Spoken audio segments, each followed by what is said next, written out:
Welcome back, DJ Swim Show, coming from you back in Lexington, talking about women's NCAAs. We're going to talk about swimming, but we do have to talk about everything else that happened. I have thoughts, as does just about everybody else in this sport right now. Let's not waste any time. Let's get right into it.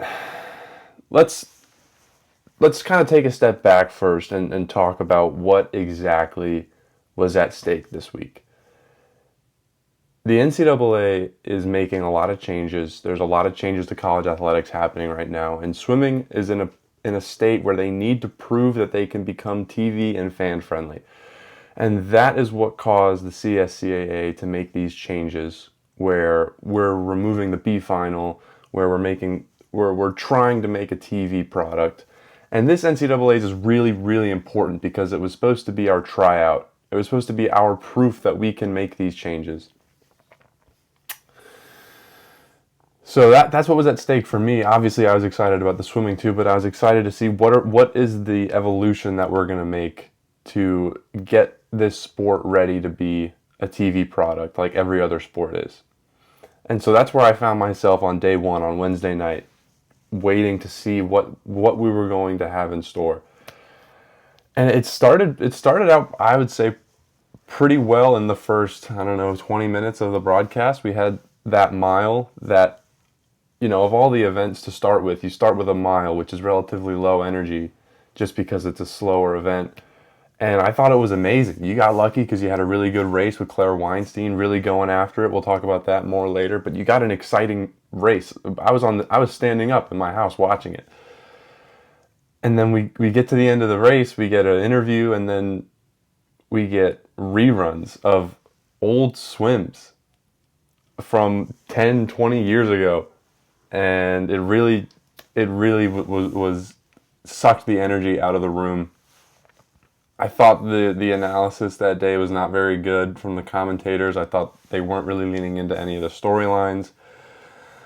I thought day one was not good at all. And so then we get to day two. Everyone's already kind of on edge about the whole B final situation, but we're kind of waiting for that first powder keg to explode, that first person to really set it off. And that's where Virginia Tech comes into the picture. Virginia Tech's Carmen Weiler-Sastre finishes 11th in the 200 freestyle. And Virginia Tech's relay swims in the morning, does not qualify for the faster heat at night. And this is where Sergio Lopez, one of the assistants at Virginia Tech, kind of made some headlines with his Instagram post. I'm going to read the caption. First, congratulate Carmen and our relay for swimming well this morning. Second, and food for thought about finals at NCAAs. I know in my last post I would not talk about it, but I can't help myself. I think that if you don't have a swimmer or a relay, you should not come back to finals and leave the pool deck empty and the stands empty. I love fast swimming, and I always watch every race because I appreciate swimming and always trying to learn from competition. This week and next week, unless I have a swimmer or relay competing of one of my swimmers wants to come a swimmer, I will stay back at the hotel and do work, watch my K-drama, or go out and have a cup of coffee and feel good about my life and Virginia Tech. That sounds like a nice evening, but what that started was an absolute explosion where this meet, the main storyline of this meet was no longer swimming, and it was all about these B finals and this whole drama. And it was absolutely insane. Sunday we got a SwimSwam article that said that the coaches are basically all unified on making a change, that there was lots of talk happening on deck. I was being told this as well from people that I knew that I was reaching out to, that a lot of coaches were coming and talking to one another, and there was a lot of agreement that they weren't happy with the way that things were. We also got a statement from the CSCAA saying that they're going to look into making changes. So what that means is that we're probably getting B finals back in the future. And personally, I'm not against that. I wasn't against removing B finals. I thought that was a decent idea to try and speed up the meet, to try and make it more entertaining. But I'm also not against bringing the B final back. I don't think that that's necessarily the issue on why we can't get good streaming numbers on this meet. And I have some more thoughts. I wanted to kind of flesh a lot of these out. this stream was terrible. This year's meet was not our best. It was not good at all. It was horrible. And I think that these complaints are valid. I think that if you are going to remove the B final because you say that it takes up too much time and that we need to be more TV friendly, you cannot then take 90 minutes to run a session that has 3 events. You can't take 70 minutes to run the average session. How much, I mean, the amount of dead air that was there, the amount of time that we were just listening to Rowdy Gaines talk and no, he doesn't know enough to be an NCAA swimming commentator at this meet. He was showing that time and time again that he really did not understand this meet or the storylines or these athletes all that well. And there was just so much wasted time where it was like, I was a fan of removing the B final. I thought it was a decent idea, but if we're just going to sit around and stare at each other for a few minutes, then let's just bring the B final back and we'll just watch that while we wait instead. Like, I would rather have the B final than sit around and do nothing. I was under the impression that we were going from A final to A final to A final. I didn't know that it was going to be this stream where we're just watching the A final and then we're getting a 10-minute break of just watching the one wide shot of the pool and the small crowd that was there, and then we're just going for that for 10 minutes, and then we're doing the A final again. If we're going to do that, let's just bring back the B final. I mean, it was. I was not a fan of the TV product. I thought the energy on the deck was a bit off, mainly because of the level of rebellion about these B finals. With that being said, there is absolutely no excuse. It is completely unacceptable at this junction in college swimming, at this meet, at what this meet meant, to actively encourage athletes and coaches not to show up to finals. Whether it was Sergio Lopez, whether it was other people behind the scenes, if you are actively encouraging athletes and fans and coaches not to support this sport at this moment, you are creating just as much of a problem as the missing B finals were. I understand being upset about it. I understand sticking up for your athletes. I understand all of that. I understand that this could be really frustrating, and I can resonate with that. But in the middle of the meet, actively telling people not to go to the meet that means so much to the sport is also a part of what made this meet so bad and such a disaster for the sport. It's absolutely unacceptable, and it was just as damaging as the removal of the B finals. We can go back and fix that later, but what we have right now is what we have, and we need to come in and support it, because these people were under the what does not showing up to the meet do? We don't have the power that the college football has. We can't just rebel against the system and make the system shift to us. If the NCAA watches that back and sees the lack of energy and sees the lack of teams there in attendance, they're not going to say oh, we have to make these changes so that we can get swimming back and we can get these athletes back. They could just cut swimming. They could just be done with it. They could stop investing money in it. We don't have the power in this situation. We are not college football. We're not college basketball.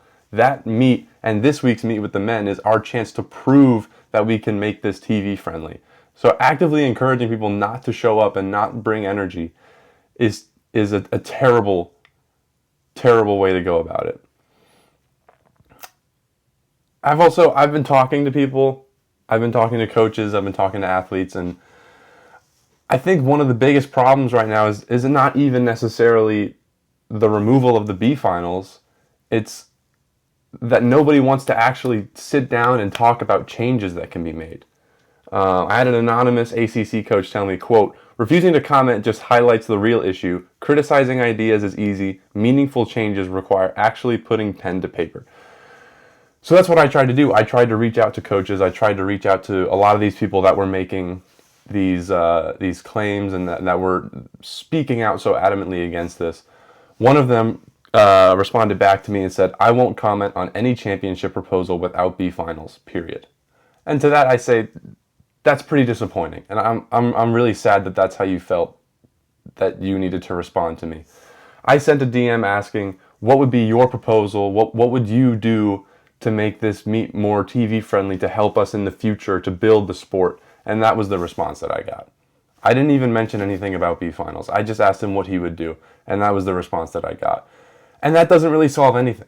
What does that do? I won't comment on any championship proposal without B finals. So what do you want us to just do what we've always been doing for the last 5 years? Because we know that that's not working. That's I think one of the biggest, most frustrating things for me is nobody's actually proposing any ideas, and the moment an idea was proposed, it was shut down immediately. So what, we're going to bring back the B final? Are we just going everything back to the way it was? We're not going to try and change anything to make it more friendly? I've got a couple ideas on how we can change things to make them more TV friendly. Some of these can be changed today. They can be implemented in the men's meet that starts tomorrow night. How about we get a scoreboard of a championship meet on the bottom, like a little ticker that just shows you who has what amount of points? I know the math is hard, but there's no scoreboard at a sporting event is crazy. This is the fact at dual meets, when I watch dual meets on TV. This is the fact at conference meets. At the NCAA Championship Division I meet. I don't care if we already know who's going to win. How are we not getting a scoreboard? How is the scoreboard only showing up for about 10 seconds at a time after every event? The scoreboard should be on the screen at every moment. Could you imagine watching a football game and they only show the scoreboard after a team scores? That's ridiculous. Why is there no scoreboard? It doesn't have to be all of them. It can be like the NASCAR where they show the top 3 and then they scroll through. It can be just the top 10. I don't care. I need to know what's going on for these teams. Why does this team need these points? I shouldn't have to go on my phone and go on SwimSwam and try to find a live update of the team scores.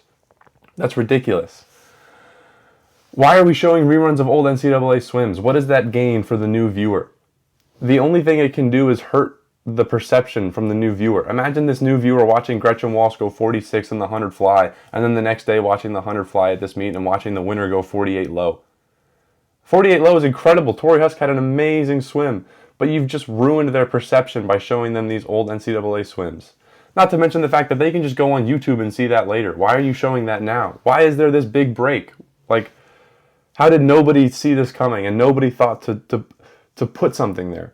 Why aren't we talking to the athletes? Why aren't we talking to the coaches?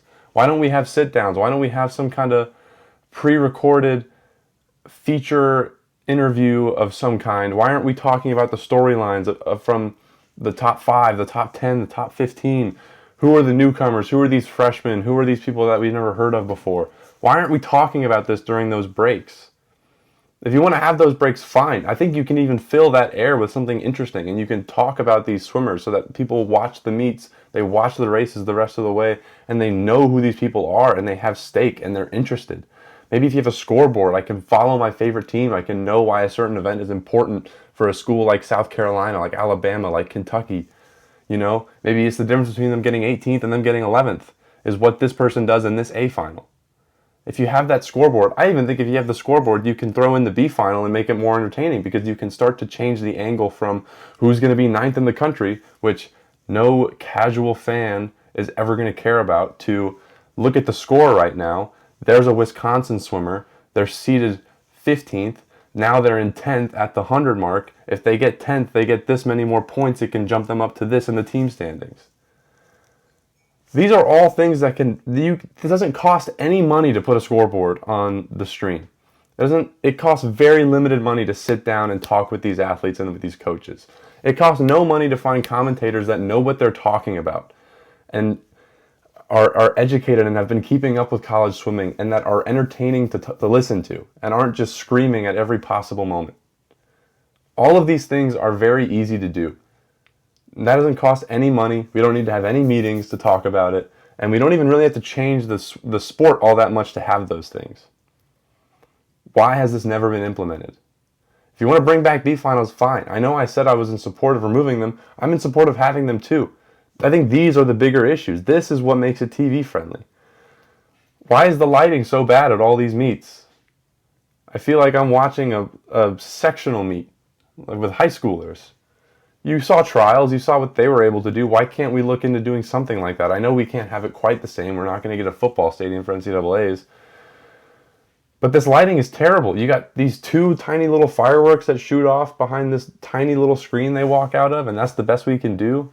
Those are the things that are going to make it more interesting and get more people to watch. It's not even so much about the B finals. All right. Can we talk about swimming? We're going to talk about swimming. Let's take a look at the top 10 results. I had predicted Virginia, Stanford, and Michigan in the top 3. The results were Virginia and Stanford at 1 and 2, and we don't need to look at the rest of the top 10. I'm just kidding. Texas was number 3, and I had them at number 6. So there are times when you need to eat crow, and that's what I'm going to do. I was wrong. I thought that we had seen the best of Texas at SECs, and I thought that they had fought really hard to get to where they were at. I didn't really realize they had as much left in the tank as they did. They had some amazing swims. Jillian Cox was phenomenal all the way around. She won the mile. I was wrong. I had California at 4th. California ended up being 5th. I think this was an amazing meet for Cal. I think that we'll talk about later about whether or not they can kind of catch up to Virginia, but I think that this freshman class for Cal really showed out, and that's really exciting. I think that they're a couple years away from making another big jump into the top 3 consistently, but this was a great meet for Cal. Michigan got 4th at this meet. I know they were seeded 2nd, so that's technically a drop, but I had them dropping all the way down to 6th. They ended up in 4th, and I think that that's one of the biggest wow moments from the standings of this meet is where has Michigan been the last few years? This is really kind of out of nowhere, and it's not just with young folks. They got some transfers too that really helped them out. 6 through 10, Michigan, Indiana, Louisville, NC State, Florida. Florida does find their way into the top 10 after being seeded 12th. They avoid absolute disaster of missing the top 10. They do move up a couple spots. Louisville finishes 8th. I had Louisville in my top 5. I know they were hurt a lot by that relay disqualification, but they also just had a couple of events where I thought they could have gotten a few more points than they did. It's pretty disappointing for Louisville. I mean, you can't really be mad with 8th place, but I think their window is shortly closing in terms of the amount of talent they have. And they have younger folks too, but they have a really good junior and senior class, and they're kind of running out of time to put it together and put together a top 5 team or a team that can really compete. And so I think they could have done a little bit better than 8th. Obviously not a bad meet for them by any means. I had no SEC teams in the top 5, and there ended up being 2 SEC teams in the top 5 with Texas and Tennessee. So once again, I was a bit off there, but I did get 4 out of 10 right. We will see how I do with the men's meet coming up. Here were the biggest storylines I thought from the women's meet. I thought Bella Sims was one of those great stories from this meet. She was not happy at Florida. She was not satisfied with the way that she was being utilized there. She was a 2-time national champion at Florida. Florida was a top 3 team 2 years ago with her winning both of those national championships. Could you imagine how hard of a decision that is to enter the portal with something like that? To have such success somewhere and still decide that you can go somewhere else and also be successful. And then on top of that, for the place you go to be Michigan, a place that's not really necessarily a swimming blue blood. You had all these rumors going around that she was only going to Michigan because of her boyfriend. She eventually shot those down and said that she was a believer in what Michigan was building. And everybody heard that, and it's kind of hard to believe because we weren't in the building. We didn't know what was going on in Michigan. But they proved us right. Michigan outscored Florida. Michigan they got 6th, sorry. Florida got 10th. So I think she ended up being a real winner in this breakup, if you will. Florida's kind of been on a downswing, and she got her way to Michigan, and was a big reason why Michigan outscored Florida. She was a national champion again, winning the 400 IM in a really exciting race. But I think the most exciting person to watch was Liberty Clark. I mean, my goodness, where did this come from? A freshman from Indiana. She was quick coming out of high school, 145.7 at Winter Juniors her senior year, and then a 139.8 at NCAA's a year and a half later. She dropped almost 6 seconds in the 200 freestyle in a year and a half. And it's staggering. And she also seems to be just an amazingly humble and great person to talk to. She mentioned in a couple interviews that when she was in high school, she only swam 4 days a week. and that she was not a year-round swimmer. She played volleyball. And there's two kind of interesting points to that. The first one being that has always been seen as kind of a downside when you're talking about recruits. I think to some coaches that they always assume they're not going to be able to make that jump. I wonder if this is going to change that perception. I know Ray Lewis has always been a fan of recruits that come from lower yardage situations. I think he enjoys those diamonds in the rough kind of situations.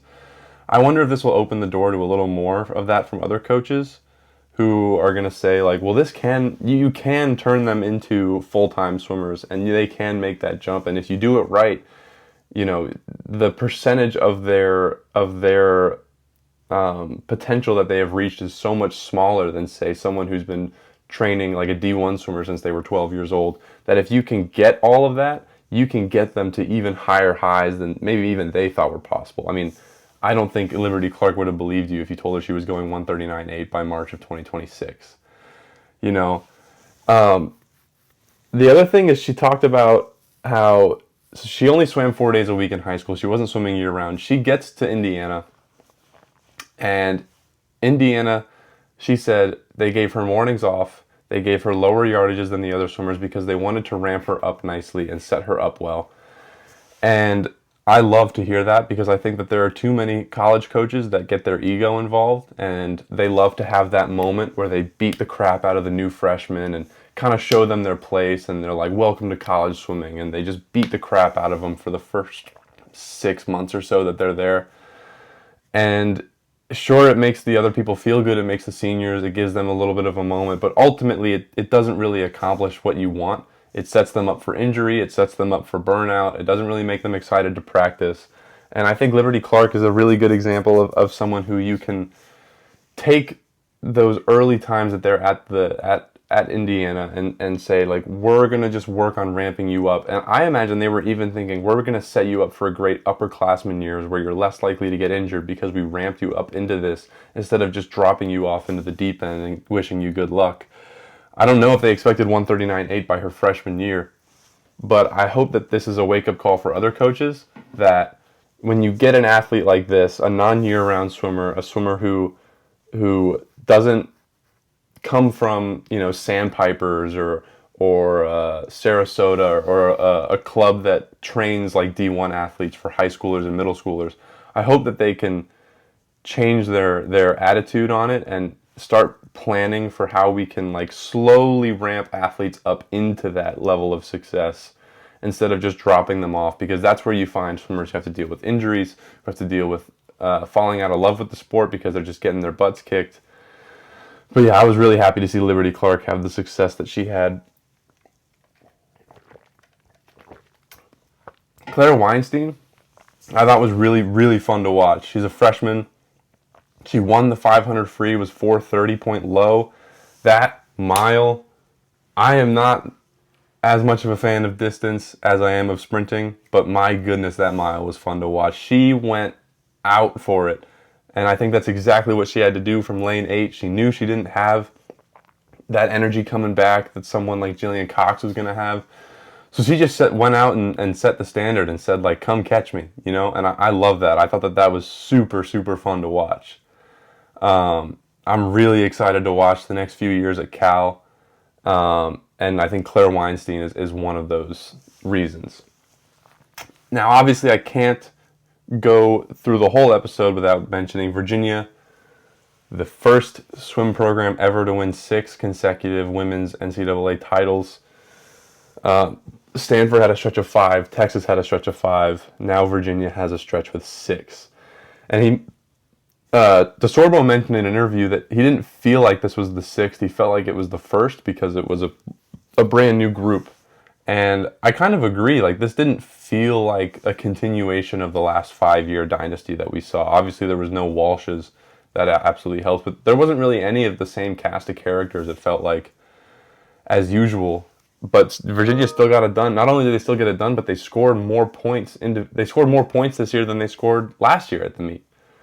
And once we have that, we lose the stars and we still have this success. It kind of begs this question of who's actually going to be the team to go and catch Virginia. Who's going to be the one to stop it from being 7, 8, 9, 10?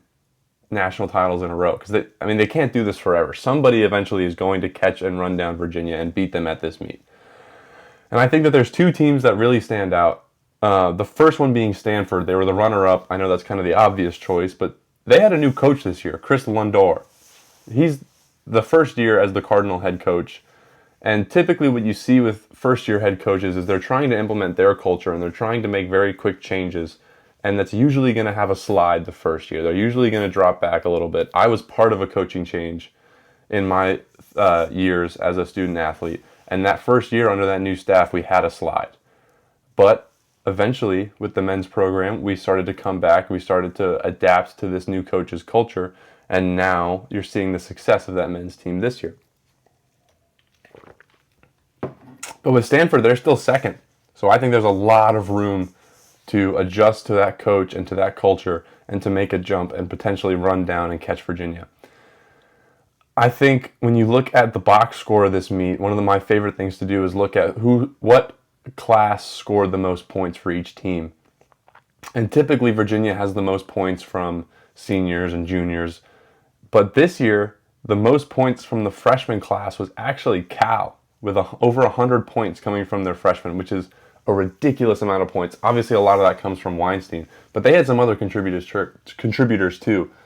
And that shows that not only are they recruiting at a really high level, but they're bringing in a roster that's so good and that's developing so well that it makes you wonder what 3 more years of that freshman class can do, and also what if they can recruit at that level again, the amount of output they can get. I think they're also a team. They didn't even make the top 3, but I think that they have one of the best shots in the next few years of running down Virginia and putting an end to this dynasty. So that was the women's meet. There was a lot of drama, of course, but I thought it was a really fun meet regardless. And now, tomorrow, we've got the men's meet.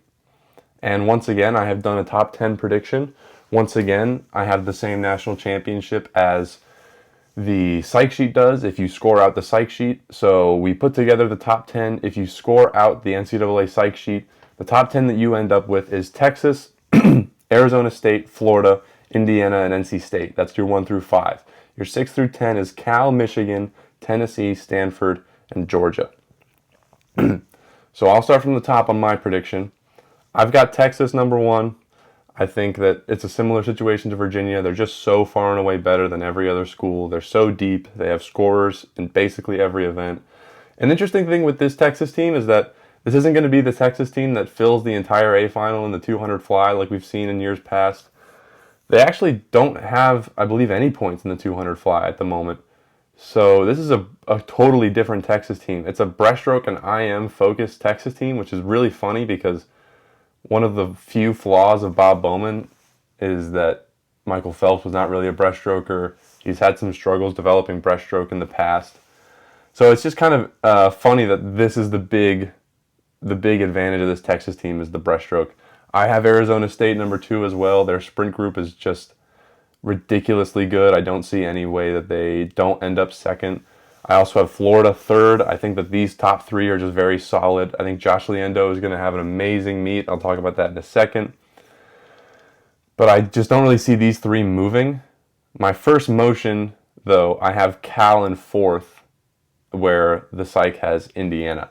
And I think that this is maybe a little bit of bias because I saw the Cal women do so well. But I think that Cal is a team that consistently kind of outscores their projections and kind of outswims their seeding at NCAAs. They always seem to do really, really well in March. They've won this meet multiple times. They have a staff that's been around for that. I think that they could really have a fight for that 4 spot. I have NC State 5th as well. I have Indiana now at 6, so I basically swapped Cal and Indiana. It's not necessarily a dig at Indiana. It's more that I just think NC State and Cal are really deep, really good teams. 7, I have Michigan as well. 8, I have Tennessee as well. Not a lot of movement here, but I have a little bit of a hometown bias.